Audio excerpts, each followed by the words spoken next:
Ela entrou no escritório para fazer uma surpresa e encontrou a própria irmã no colo do marido. A irmã apenas sorriu.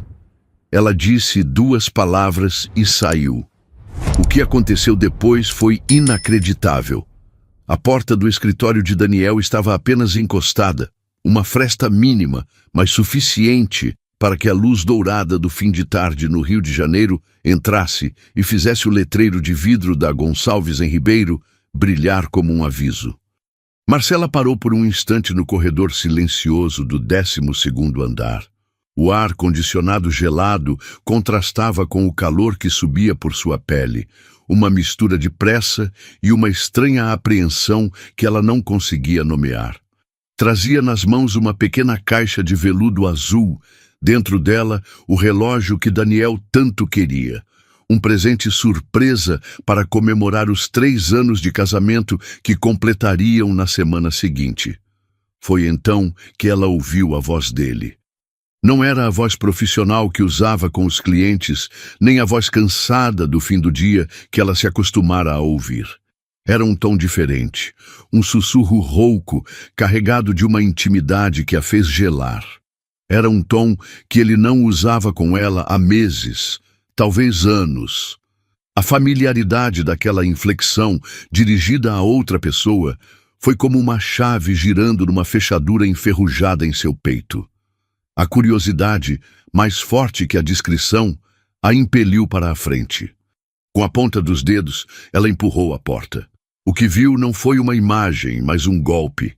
A cena parecia um quadro surrealista, dolorosamente nítido. Ali, no centro da sala ampla, com a vista panorâmica da Baía de Guanabara ao fundo, estava Daniel, seu marido, recostado em sua imponente cadeira de couro. E em seu colo, como se aquele fosse seu trono por direito, estava Bruna, sua irmã mais nova. O cabelo loiro e liso de Bruna caía em cascata sobre o terno escuro de Daniel. Suas mãos estavam entrelaçadas na nuca dele, os dedos afundados em seu cabelo. A boca dela estava colada à dele, num beijo que não tinha nada de inocente. Era voraz, faminto, uma colisão de desejo que parecia consumir o ar da sala. As roupas de Bruna, um vestido vermelho justo que Marcela nunca tinha visto, pareciam pintadas em seu corpo, acentuando cada curva de uma forma que gritava provocação. O tempo pareceu congelar. O som do trânsito lá embaixo, o zumbido do ar-condicionado, tudo desapareceu. Só existia aquela cena. Marcela sentiu o ar faltar, a caixa de veludo escorregar de seus dedos e cair no tapete com um baque surdo. O som mínimo foi o suficiente para quebrar o feitiço. Eles se separaram, mas sem o sobressalto culpado que se esperaria de um flagrante. Daniel a olhou, e em seus olhos não havia pânico, apenas um frio e cortante aborrecimento, como se ela fosse uma interrupção inoportuna. Bruna, por sua vez, moveu-se com uma lentidão calculada. Ela não pulou do colo dele, deslizou, ajeitou o vestido e virou-se para Marcela. No rosto da irmã não havia um pingo de vergonha ou remorso. Havia um sorriso pequeno, quase imperceptível, mas afiado como um caco de vidro, um sorriso de triunfo. Marcela abriu a boca, mas nenhum som saiu. Era como se seu corpo tivesse se esquecido de como funcionar. O que se diz numa hora dessas? O que se faz quando o chão sob seus pés se revela uma ilusão de ótica? Bruna cruzou os braços, o sorriso ainda brincando em seus lábios. Você chegou mais cedo, ela disse. A voz era casual, como se comentasse sobre o tempo. A frase, tão banal, era de uma crueldade monumental. Não era um pedido de desculpas. Era uma constatação. Você nos atrapalhou. Marcela finalmente encontrou a voz, mas ela saiu como um fiapo, trêmula e irreconhecível. Daniel? Ela sussurrou, o nome dele soando como uma pergunta desesperada. Ele se levantou, ajeitando a gravata com um gesto mecânico. Sua expressão era uma máscara de indiferença. Marcela, a gente conversa com calma depois, ele disse, e a frieza em sua voz foi mais dolorosa que o beijo que ela presenciara. Não havia amor, não havia querida. Havia apenas o nome dela, pronunciado como o de uma estranha.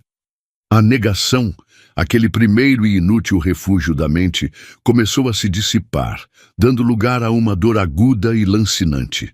A realidade a atingiu com a força de uma onda. Aquilo não era um mal-entendido, era uma traição. E não uma traição qualquer, impulsiva, um erro de uma noite. A calma deles, a falta de choque, a naturalidade com que se moviam, denunciava uma longa história. Desde quando? A pergunta escapou dos lábios de Marcela, o último fio de esperança ao qual ela se agarrava. Talvez fosse recente, um deslize, algo que pudessem consertar. Daniel olhou para Bruna, uma troca de olhares cúmplice que excluiu Marcela completamente. Foi Bruna quem respondeu, com a mesma tranquilidade desconcertante. 6 meses, desde a sua festa de aniversário. A festa. Marcela se lembrou da noite, a casa cheia, a música, os amigos, e se lembrou de Bruna solícita, ficando até o final para ajudar a arrumar a bagunça. Lembrou-se de ter achado o gesto doce, um sinal do laço forte que elas tinham. Agora, a memória se retorcia, transformando-se em algo grotesco. Enquanto ela, exausta e feliz, recolhia copos e pratos. Os dois, provavelmente, já se encontravam nos cantos escuros da casa que ela decorou com tanto amor. Cada risada, cada abraço trocado naquela noite, agora parecia uma mentira. A sala começou a girar. Marcela se apoiou no batente da porta, sentindo as pernas fraquejarem. Ela olhou para o rosto da irmã, a mesma irmã com quem dividiu o quarto na infância, para quem contou seus primeiros segredos, a quem defendeu em brigas na escola, e não viu nada daquela menina. Viu uma predadora. Bruna deu um passo à frente, o cheiro de seu perfume caro envolvendo Marcela, sufocando-a. Olha, por que você não vai para a casa da mamãe em Niterói por uns dias, para esfriar a cabeça? A sugestão, aparentemente solícita, era uma ordem de despejo. Saia do nosso caminho. A menção à mãe trouxe uma nova onda de náusea. A mamãe, Marcela começou, a ideia de contar para a mãe, de buscar seu colo, sendo a única tábua de salvação em sua mente. Bruna a interrompeu e seu sorriso se alargou um pouco mais, revelando a profundidade do abismo. A mamãe já sabe, disse ela, saboreando cada palavra. Na verdade, ela acha que eu e o Daniel somos muito mais compatíveis. Ela sempre achou. Aquela foi a punhalada final. Não era apenas seu marido e sua irmã. Era sua mãe. A traição era uma teia complexa, tecida em silêncio ao seu redor. E ela era a única que não via os fios. Ela não era apenas a vítima de uma infidelidade. Era o obstáculo no caminho de um plano muito bem arquitetado. O amor de sua vida, o sangue do seu sangue, a mulher que a colocou no mundo, todos em conluio, todos contra ela. Marcela olhou de um para o outro, o homem que prometeu amá-la na saúde e na doença, e a mulher que cresceu ao seu lado. Eles não eram mais as pessoas que ela conhecia. Eram estranhos, cúmplices de um crime emocional que a deixara completamente só, de pé no corredor de um prédio comercial, com o coração partido e um presente inútil no chão. O brilho do sol da tarde, que antes parecia tão bonito no letreiro, agora parecia zombar dela, iluminando a cena de sua humilhação para que ela não perdesse nenhum detalhe. O caminho de volta para casa foi um borrão. Marcela não se lembra de ter chamado o elevador, de ter atravessado o saguão de mármore polido do prédio comercial, nem de ter sinalizado para um táxi. Ela se moveu por puro instinto, um autômato programado para a fuga. O Rio de Janeiro passava pela janela do carro, o aterro do Flamengo, o pão de açúcar recortado contra o céu que começava a se tingir de laranja e roxo. Mas ela não via nada. A paisagem de sua vida tinha sido reduzida a escombros, e a única vista que tinha era a da ruína fumegante de seu casamento e de sua família. O apartamento no Flamengo, que antes era seu refúgio, seu ninho, agora parecia um mausoléu. Cada objeto, cada quadro na parede, cada almofada no sofá era uma relíquia de uma vida que não existia mais. Ela havia escolhido cada peça com um carinho que agora lhe parecia tolo, ingênuo. O grande vaso de cerâmica que compraram juntos em uma viagem a Tiradentes. A manta de tricô que ela mesma fez durante meses, imaginando as noites de inverno que passariam ali, abraçados. Tudo era uma mentira. Cada memória estava contaminada, envenenada pela imagem de Daniel e Bruna juntos. Ela andou pela sala, tocando as superfícies frias dos móveis. Tentava rebobinar os últimos 6 meses, procurando por sinais, por pistas que havia ignorado. A reunião até tarde de Daniel. O happy hour com as amigas de Bruna. As vezes em que o celular dele vibrava e ele se afastava para atender. As vezes em que Bruna ligava para ela, a voz cheia de uma falsa preocupação, perguntando se estava tudo bem, se não se sentia sozinha com as viagens de Daniel. Eram tantas peças. Como ela pôde ser tão cega? A resposta era simples e humilhante. Ela confiava neles. A confiança era o véu que a impedia de ver a conspiração que se desenrolava bem debaixo de seu nariz. O som da chave na porta a fez dar um pulo. Era ele. Daniel entrou e fechou a porta atrás de si, o som ecoando no silêncio pesado do apartamento. Ele tirou o paletó, afrouxou a gravata, como fazia todos os dias. A normalidade do gesto era um insulto. Ele a olhou, não com o arrependimento que uma parte minúscula e patética dela ainda esperava, mas com uma impaciência calculada. Você precisa ser racional, Marcela. Ele começou, a voz firme, como se estivesse conduzindo uma negociação hostil. Não há mais nada aqui. Acabou. A palavra racional a atingiu como um tapa. Ele destroçava a vida dela e exigia racionalidade. Racional? Ela conseguiu dizer, a voz rouca de lágrimas não derramadas. Você estava com a minha irmã, Daniel, na sua sala, na sua cadeira. Não há nada de racional nisso. Ele suspirou, um som de puro fastio. Isso não importa mais. O que importa é como vamos resolver isso da forma mais limpa possível.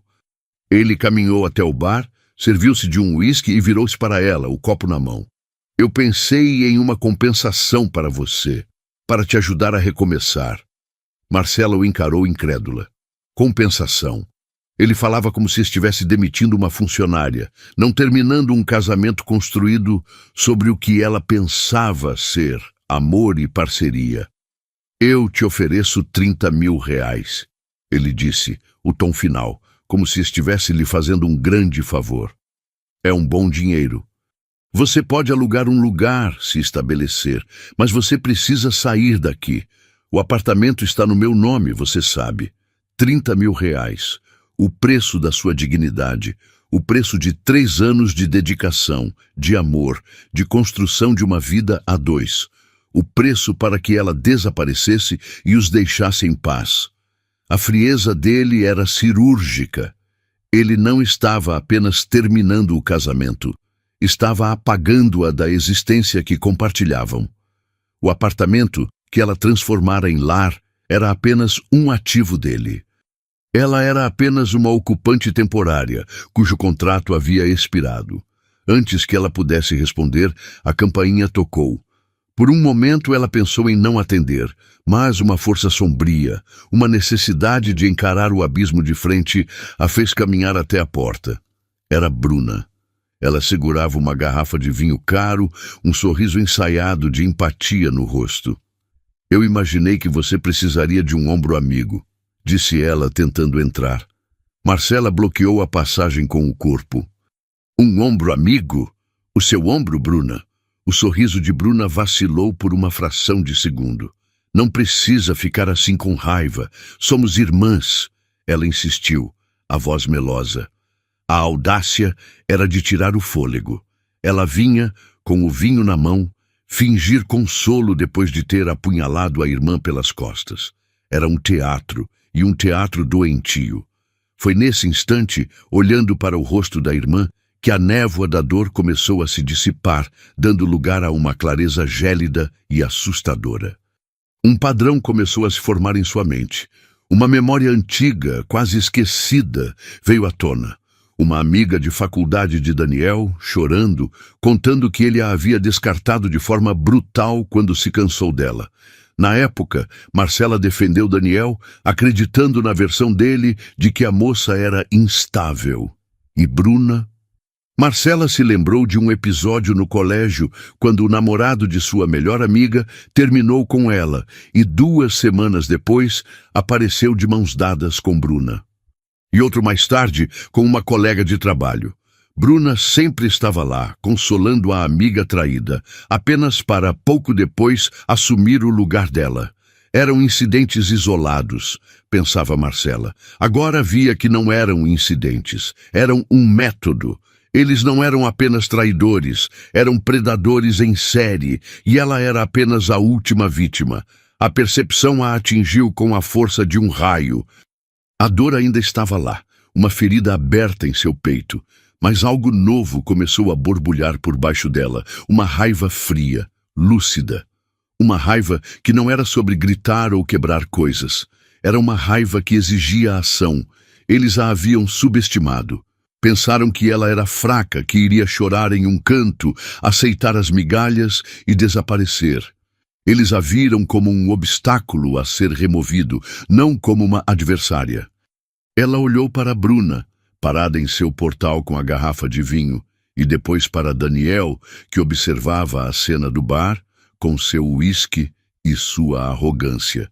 Eles achavam que tinham vencido. Achavam que o jogo tinha acabado. Marcela deu um passo para trás, fechando a porta na cara de Bruna sem dizer uma palavra. O clique da fechadura foi o som mais definitivo que ela já tinha ouvido. Ela se virou para Daniel, que a olhava com uma sobrancelha arqueada, surpreso com o gesto. Pela primeira vez, desde que entrara naquele apartamento, Marcela sentiu algo além de dor e confusão. Sentiu o chão firme sob seus pés. Eles haviam planejado tudo: a traição, o descarte, a humilhação. Mas eles não haviam planejado a sua resistência. E era exatamente isso que ela lhes daria. A guerra não havia acabado. Na verdade, ela estava apenas começando. Na manhã seguinte, Marcela acordou antes do sol nascer. Não que tivesse dormido. A noite foi um longo e febril desfile de memórias reexaminadas, de palavras não ditas e de uma dor que se recusava a ceder. Mas a raiva, aquela chama fria e determinada que se acendeu na noite anterior, continuava lá, uma brasa viva em meio às cinzas de seu coração. Ela não era mais a mulher que chorava no corredor de um escritório. Era uma mulher com um propósito. Enquanto Daniel ainda dormia no quarto de hóspedes, uma distância que ele mesmo impôs semanas antes, alegando insônia e a necessidade de não a incomodar, mais uma mentira na longa lista, Marcela se sentou à mesa da cozinha com seu notebook. A busca por melhor advogada de direito de família Rio de Janeiro retornou dezenas de nomes, mas um deles saltou da tela, repetido em artigos, entrevistas e fóruns de discussão: Doutora Tânia Machado. As descrições eram consistentes: implacável, brilhante, um tubarão no tribunal. Uma mulher comentava em um blog: ela não luta por você, ela luta com você, e ela não entra para perder. Era exatamente do que Marcela precisava. Não de compaixão, mas de uma arma. Conseguir uma consulta de emergência foi um desafio, mas a urgência em sua voz ao telefone convenceu a secretária a encaixá-la no final da tarde. O escritório de Tânia Machado não ficava em um arranha-céu espelhado como o de Daniel. Era uma casa antiga e imponente em Santa Teresa, com paredes grossas que pareciam guardar segredos e um jardim exuberante que prometia privacidade. O ambiente era sóbrio, elegante, sem ostentação. Transmitia poder, não riqueza. Doutora Tânia Machado era uma mulher na casa dos 60 anos, com cabelos grisalhos presos em um coque impecável e olhos escuros que pareciam ver através da alma. Ela ouviu a história de Marcela sem interromper, sem demonstrar surpresa ou pena. Apenas ouvia, os dedos entrelaçados sobre a mesa de jacarandá maciço. Quando Marcela terminou, a voz embargada ao relatar a oferta de 30 mil reais, a advogada permaneceu em silêncio por um longo momento. Senhora Gonçalves, começou Tânia, a voz calma, mas com um timbre de aço. Seu marido não está terminando um casamento. Ele está executando a cláusula de saída de um contrato que ele redigiu sozinho. A senhora foi a sócia minoritária em um negócio onde acreditava ser a parceira principal. A analogia era fria, empresarial e, por isso mesmo, perfeita. Despia a situação de todo o sentimentalismo e a revelava pelo que era: uma aquisição hostil. Marcela sentiu um calafrio. O que eu posso fazer? O apartamento, o carro, os investimentos, tudo está no nome dele. Ele sempre disse que era uma estratégia fiscal, para me proteger das dívidas do escritório, caso algo desse errado. Eu acreditei. Tânia esboçou um sorriso mínimo, sem humor. A estratégia fiscal é o eufemismo mais antigo do manual do golpista conjugal. Ele não estava te protegendo, estava se protegendo de você. Ele planejou te descartar desde o início, talvez não conscientemente no primeiro dia, mas o plano foi se solidificando. Ele te isolou financeiramente para garantir que, quando chegasse a hora, a senhora não tivesse recursos para lutar. A advogada se inclinou para a frente e seus olhos fixaram-se nos de Marcela. O adultério em si não é mais crime no Brasil e raramente resulta em ganho financeiro direto no divórcio. Mas a forma como aconteceu, a humilhação, a conspiração com um membro da sua própria família, isso muda o cenário. Isso se chama dano moral. E é um dano moral gravíssimo. Tânia se levantou e caminhou até a janela, olhando para o jardim. Ele te ofereceu 30 mil reais, porque ele te avaliou. Ele calculou o seu nível de conhecimento, sua dependência emocional, sua provável devastação e chegou a esse número. Um número que ele acredita que a senhora, em seu desespero, aceitaria para simplesmente desaparecer. Ela se virou de volta para Marcela, a expressão endurecida. Ele cometeu um erro, ele te subestimou, e nós vamos usar esse erro contra ele. Vamos provar à sociedade de fato o esforço comum na construção do patrimônio, mesmo que não esteja no seu nome. Vamos documentar o conluio, a humilhação pública. Vamos transformar a estratégia fiscal dele em seu maior pesadelo. Pela primeira vez em dias, Marcela sentiu uma onda de poder. Não era vingança, era justiça, era a recuperação de seu próprio valor. A questão agora é simples, Marcela, disse Tânia, usando seu primeiro nome pela primeira vez, um sinal de aliança. Esqueça os 30 mil. Esqueça o que ele acha que você merece. A pergunta é, o que você quer? A pergunta pairou no ar, carregada de possibilidades. Marcela não queria apenas o que era seu por direito. Queria que eles entendessem que suas ações tinham consequências. Queria que a dor que lhe causaram voltasse para eles, não na forma de sofrimento, mas na forma de responsabilidade. Ao sair do escritório em Santa Teresa, o céu já estava escuro, salpicado de estrelas. Marcela respirou fundo o ar da noite. Ela tinha um plano, tinha uma aliada. A mulher que entrou naquela casa horas antes, uma vítima trêmula, não era a mesma que saía agora. A mulher que descia as ladeiras de Santa Teresa era uma combatente, e ela estava pronta para a guerra. A primeira notificação judicial não chegou como um sussurro, mas como um trovão. Foi entregue por um oficial de justiça diretamente na recepção da Gonçalves Ribeiro, em um envelope pardo e austero que parecia deslocado em meio ao luxo corporativo do saguão. O nome de Daniel, em letras impressas e formais, selava o documento que daria início ao desmoronamento de seu mundo cuidadosamente construído. Daniel estava em uma reunião com os sócios majoritários, discutindo a expansão dos negócios para São Paulo, quando sua secretária entrou, pálida e hesitante. A interrupção era uma quebra de protocolo inaceitável, e o olhar que ele lançou a ela foi gélido. Mas a urgência no rosto da mulher o fez aceitar o envelope. Ao rasgá-lo e ler as primeiras linhas, a cor sumiu de seu rosto. Não era um pedido de divórcio amigável, era uma declaração de guerra, citação para uma ação de reconhecimento e dissolução de união estável, com partilha de bens, alimentos compensatórios e uma pesada indenização por danos morais. O nome da doutora Tânia Machado, no rodapé da página, foi como um soco no estômago. Ele conhecia a reputação dela. Todos no meio jurídico conheciam. Marcela não tinha ido a um advogado qualquer. Tinha recrutado um general. O escândalo não demorou a circular. Um documento legal em um escritório de advocacia é como sangue na água para tubarões. A recepcionista comentou com a secretária, que mencionou ao estagiário, que contou para outro advogado.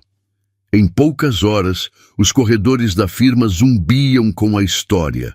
A esposa de Daniel Gonçalves, a doce e discreta Marcela, o estava processando. E o motivo, velado nos termos técnicos do processo, mas claro para quem sabia ler nas entrelinhas, era a irmã dela. A história era suculenta, dramática e, acima de tudo, prejudicial. A imagem de Daniel como um advogado de família sério e confiável começava a trincar. A fúria de Daniel foi vulcânica. Ele ligou para Marcela, a voz um rosnado baixo e perigoso. "O que você pensa que está fazendo, Tânia Machado? Você quer me destruir?" Marcela, que esperava a ligação, respondeu com uma calma que ela mesma não sabia que possuía, uma calma forjada no fogo da traição e polida pela estratégia de Tânia. "Eu não comecei isso, Daniel. Eu só estou respondendo. Vocês me deram R$ 30.000 e uma ordem de despejo. Eu estou apenas formalizando a minha contraproposta." A reação de Bruna foi ainda mais imediata e teatral. Ela não telefonou. Apareceu no apartamento do Flamengo naquela mesma noite, batendo na porta com uma força que fazia a madeira tremer. Quando Marcela abriu, encontrou a irmã com o rosto contorcido em uma máscara de raiva. "Você enlouqueceu?" Bruna sibilou, empurrando a porta para entrar. "Você está tentando arruinar a vida dele, a nossa vida. Você tem ideia do que um escândalo como esse pode fazer com a imagem dele, com a minha imagem?" A palavra nossa atingiu Marcela. Eles já se viam como uma unidade, um casal estabelecido cujo futuro estava sendo inconvenientemente atrapalhado por ela. A preocupação de Bruna não era com a dor da irmã, mas com a mancha em sua reputação e na de seu novo parceiro. "Sua imagem?" Marcela repetiu, a voz cortante. "Você estava preocupada com a sua imagem quando se sentou no colo do meu marido, Bruna? A imagem que vocês estão tentando proteger foi manchada por vocês mesmos. Eu estou apenas acendendo a luz para que todos possam ver o que vocês fizeram no escuro." Ameaças veladas se tornaram explícitas. Daniel, em uma nova ligação, mais calculada, tentou intimidá-la. "Você não sabe com quem está mexendo, Marcela. Eu tenho contatos no Tribunal de Justiça, na imprensa. Eu posso fazer essa sua vidinha virar um inferno.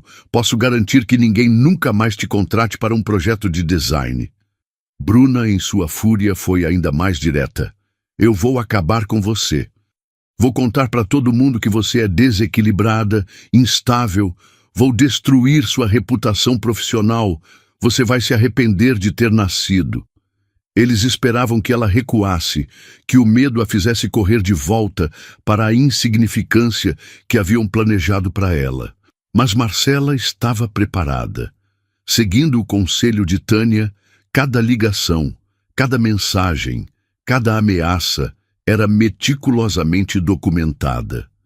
Ela olhou para a irmã, a mulher que um dia amou, e sentiu uma pena fria. Bruna estava tão imersa em seu próprio egoísmo que não conseguia ver a armadilha que estava montando para si mesma. "Façam o que quiserem", respondeu Marcela, a voz firme, o celular gravando discretamente sobre a mesa. "Estou documentando tudo." A frase, simples e direta, foi mais eficaz do que qualquer grito. Pela primeira vez, uma sombra de incerteza passou pelos olhos de Bruna. A presa não estava mais agindo como presa. Estava agindo como caçadora. E as primeiras fraturas, no plano perfeito deles, não tardaram a aparecer. Os sócios de Daniel o chamaram para uma conversa a portas fechadas. A preocupação não era moral, era financeira.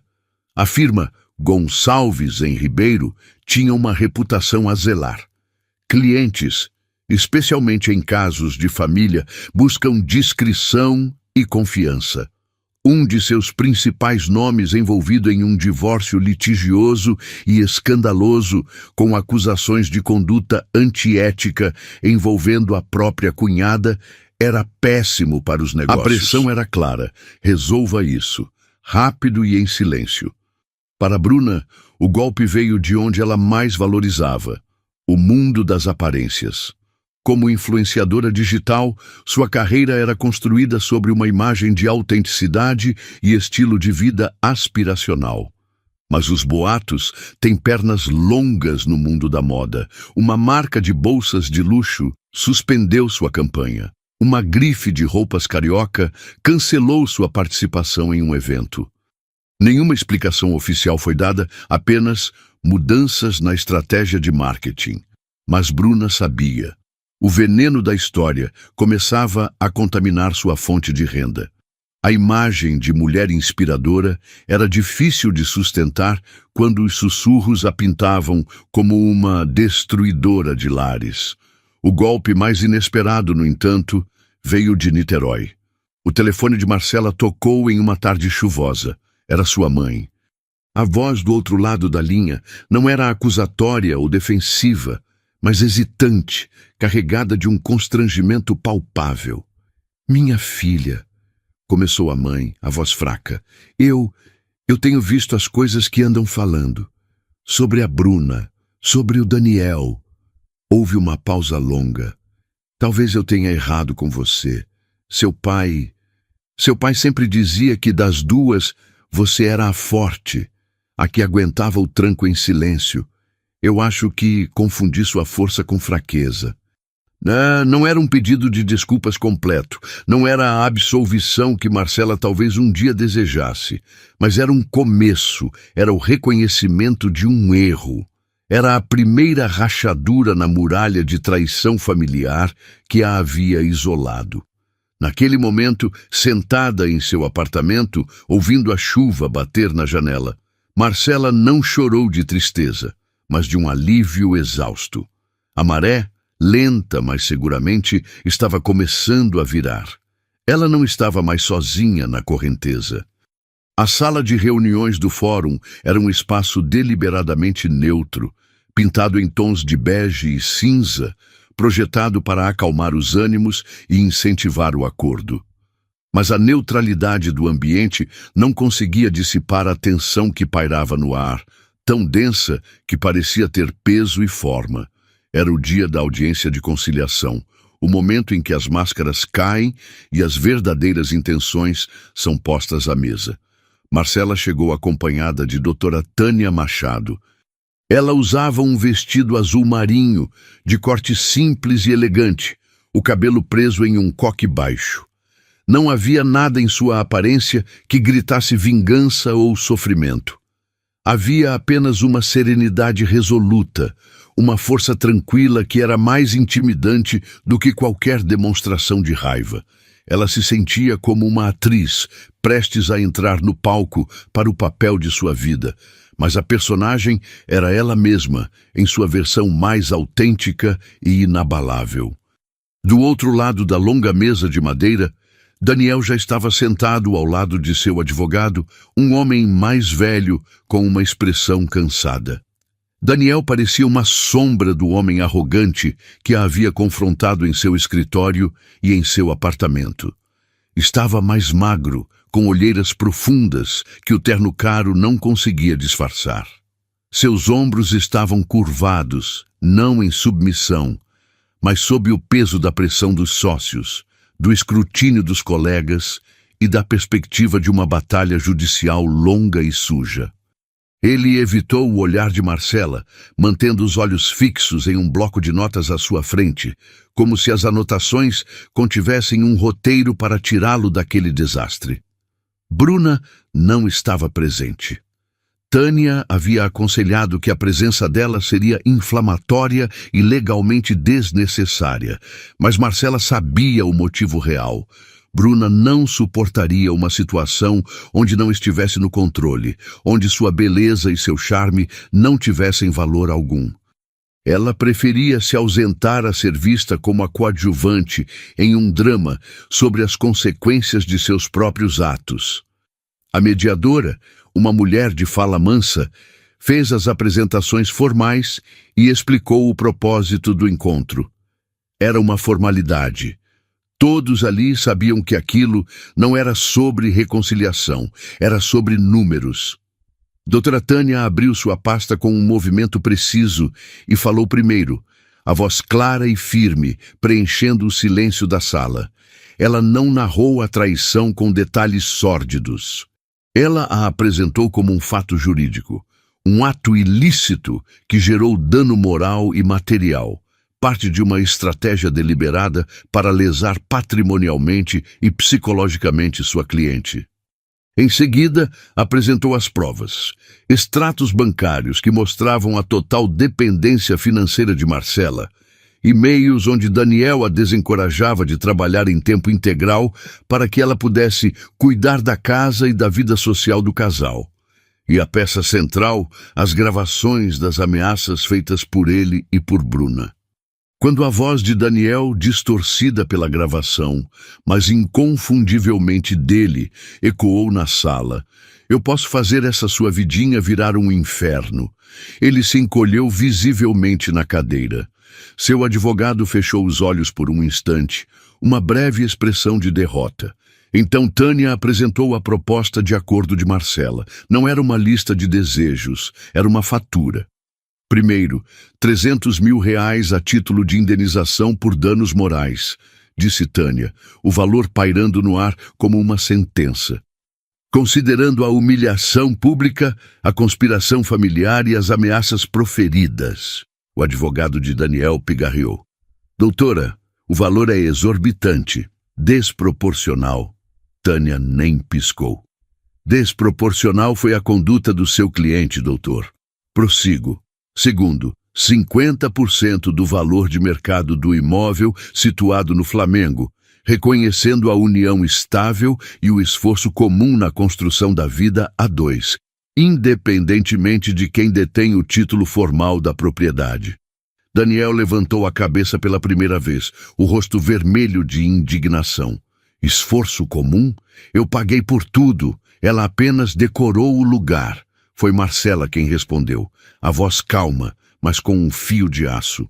Eu investi meu tempo, minha carreira, minha vida naquele lugar, Daniel. Eu o transformei em um lar. O lar que você usou para me trair. Esse foi o meu investimento, e agora estou cobrando os dividendos. O olhar dele vacilou. Tânia continuou, implacável. Terceiro, uma pensão compensatória no valor de R$4 mil mensais, por um período de 24 meses. Tempo necessário para que a senhora Gonçalves possa se restabelecer profissionalmente, já que sua carreira foi deliberadamente mantida em segundo plano para o benefício da carreira do senhor Gonçalves. A sala ficou em silêncio. A proposta era audaciosa, um golpe direto na arrogância e no bolso de Daniel. Seu advogado, recuperando a compostura, tentou negociar. Meu cliente está disposto a ser razoável. Podemos discutir o valor do apartamento, talvez chegar a 20%. A indenização, podemos falar em 50 mil, talvez 60. A pensão é descabida. A senhora Gonçalves é jovem e apta ao trabalho. Era a mesma lógica da oferta inicial de 30 mil reais. Uma lógica que havia como um problema a ser pago, não como uma pessoa a ser reparada. E foi ali, naquela sala bege, sob as luzes frias do fórum, que Marcela tomou as rédeas de forma definitiva. Ela se inclinou para a frente, os olhos fixos em Daniel, ignorando os advogados, falando diretamente com o homem que um dia amou e que a descartou como um objeto. Vocês me traíram da forma mais cruel que se pode imaginar, disse ela, cada palavra pesada e deliberada. Vocês me expulsaram da minha casa, da minha vida, da minha família.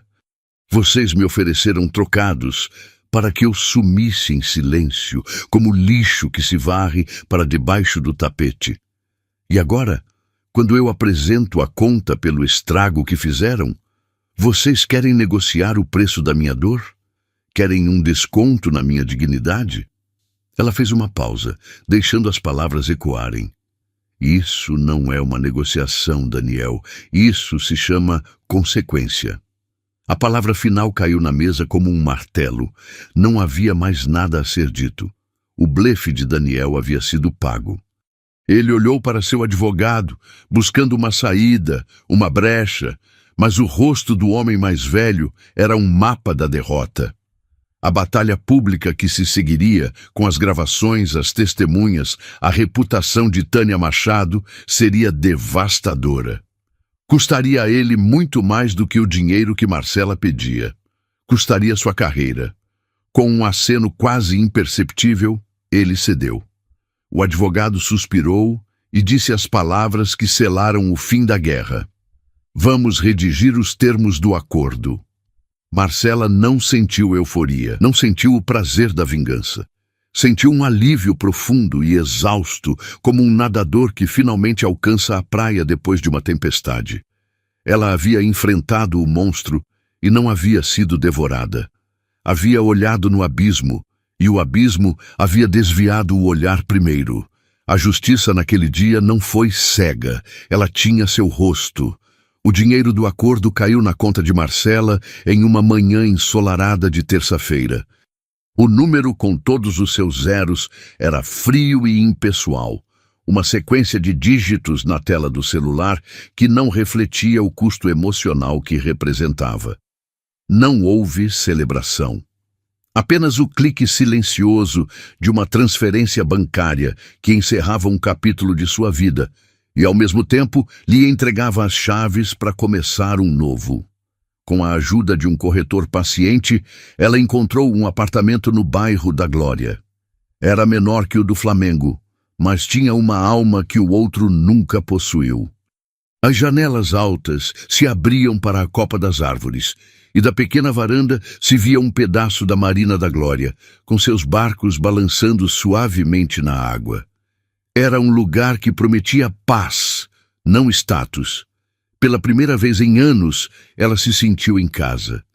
Decorou o espaço sem pressa, com peças que contavam sua nova história, não a história de um casal que nunca existiu de verdade. Comprou livros, muitos livros, e os empilhou em prateleiras que ela mesma montou. Comprou plantas e aprendeu a cuidar delas, encontrando uma alegria simples em ver novos brotos surgirem. A liberdade financeira lhe deu espaço para respirar e reavaliar sua carreira. O design gráfico corporativo, com seus prazos apertados e clientes sem rosto, de repente pareceu vazio. Ela queria mais, queria que seu trabalho tivesse um propósito, que fizesse a diferença. Foi assim que, por meio de uma amiga em comum, conheceu a ONG Recomeçar, uma organização que oferecia apoio jurídico e psicológico a mulheres em processos de separação abusiva. Elas precisavam de uma nova identidade visual, de material de divulgação, de um site que fosse acolhedor e informativo.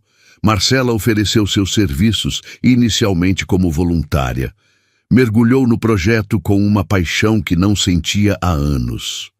Ela não estava apenas criando logotipos e layouts, estava construindo uma ferramenta de empoderamento.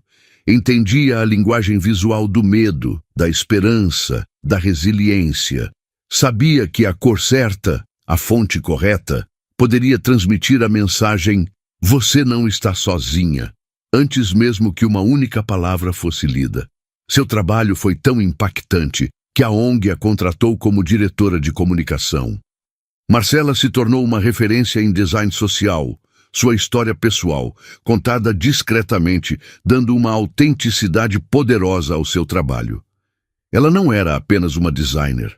Era uma sobrevivente que usava sua arte para iluminar o caminho para outras. Essa jornada chamou a atenção de uma produtora de documentários que preparava uma série para o Globoplay chamada A Vez Delas. Cada episódio contaria a história de uma mulher que transformou uma grande adversidade em uma força para a mudança. O convite a deixou hesitante.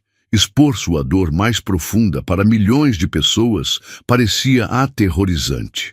Mas, ao conversar com outras mulheres na ONG, percebeu que sua história não era apenas sua, era a história de muitas. O episódio foi gravado ao longo de várias semanas. Nele, Marcela não se retratou como uma vítima vingativa, mas como uma mulher que reaprendeu a se valorizar. O título do episódio resumia tudo.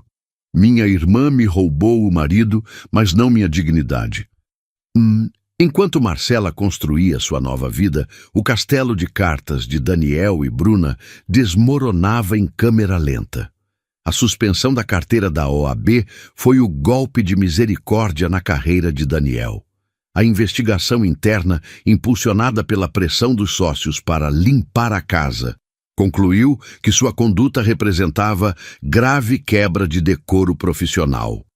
Sem poder advogar, ele se viu obrigado a aceitar um emprego em um cartório no interior do estado do Rio, uma queda vertiginosa para quem um dia sonhou em dominar o cenário jurídico da capital. A arrogância deu lugar a uma amargura silenciosa. Bruna, por sua vez, descobriu que a infâmia era mais duradoura que a fama. Seu nome se tornou sinônimo de traição nos círculos sociais e profissionais do Rio. As marcas não queriam mais se associar a ela. As amigas se afastaram, os convites para eventos secaram. O casal perfeito que ela tentou construir sobre as ruínas do casamento da irmã não resistiu à pressão e ao ressentimento. O homem poderoso e bem-sucedido por quem ela se apaixonou não existia mais. Em seu lugar, havia um homem derrotado e ressentido, e ele, por sua vez, olhava para ela e via a causa de sua ruína. A paixão avassaladora se transformou em acusações mútuas e desprezo. Eles se separaram poucos meses após a conclusão do processo, em um final tão sórdido e sem glamour quanto o começo de sua relação. Bruna deixou o Rio de Janeiro, uma rainha exilada de seu próprio reino de aparências. Foi para Curitiba, onde ninguém a conhecia, e conseguiu um emprego modesto em uma pequena assessoria de imprensa, gerenciando contas de pequenas empresas locais. Uma existência anônima, o pior dos castigos para quem sempre viveu de ser vista. A reconstrução de Marcela não foi apenas profissional, foi, acima de tudo, pessoal. A relação com a mãe foi sendo remendada aos poucos, em conversas difíceis e cheias de silêncios, mas com uma honestidade que nunca tiveram antes. Ela retomou laços com amigas que havia negligenciado, redescobrindo o prazer de uma tarde de conversa fiada, de um ombro amigo que não pedia nada em troca. E então, em uma tarde de sábado, em um sebo empoeirado da Lapa, ela conheceu Ricardo.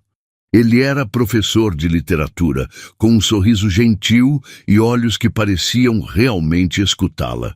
O primeiro encontro foi para um café, que se estendeu por horas. Ele não se assustou com sua história, ao contrário, admirou sua força. Com ele, Marcela redescobriu a alegria de uma relação construída sobre a admiração mútua, o respeito e uma intimidade tranquila, sem jogos ou segundas intenções. Certa noite, em seu apartamento na Glória, enquanto Ricardo lia um poema em voz alta e o cheiro de café fresco pairava no ar, Marcela recebeu uma mensagem. Era de uma mulher que havia assistido ao seu documentário e estava passando por uma situação dolorosamente semelhante. "Eu me sinto sem saída", escreveu a mulher. Marcela olhou para a sua vida, para o apartamento que era seu refúgio, para o homem que a olhava com carinho, para o trabalho que lhe dava propósito. E respondeu com a certeza de quem havia percorrido todo o caminho: "Você não está sem saída. Você só ainda não descobriu sua força." Porque no final, Marcela entendeu a verdade mais profunda de sua jornada. Não se tratava de vingança contra Daniel ou Bruna. Nunca se tratou deles. Tratava-se de si mesma. Tratava-se de ser despedaçada e ter a coragem de juntar os cacos, não para reconstruir a pessoa que era, mas para criar alguém inteiramente nova. Alguém mais forte, mais sábia e finalmente livre. Era sobre recuperar o próprio valor. Um valor que ninguém, nunca mais, poderia tirar dela. O que vimos na jornada de Marcela não foi uma história de vingança, mas de recuperação da dignidade. Ela nos mostra que a verdadeira justiça não é ver o outro cair, mas sim ter a força para se reerguer com a cabeça erguida e construir uma felicidade que ninguém pode roubar. A vida pode nos colocar de joelhos, mas é nossa a decisão de levantar. E quando nos levantamos, não apenas retomamos o controle do nosso destino, como também iluminamos o caminho para quem vem atrás. Gostou da história? O seu like é o nosso maior aplauso e nos ajuda a continuar trazendo relatos impactantes para você. E para não ficar de fora das próximas, é simples. Clique no botão de inscrever-se e ative o sino.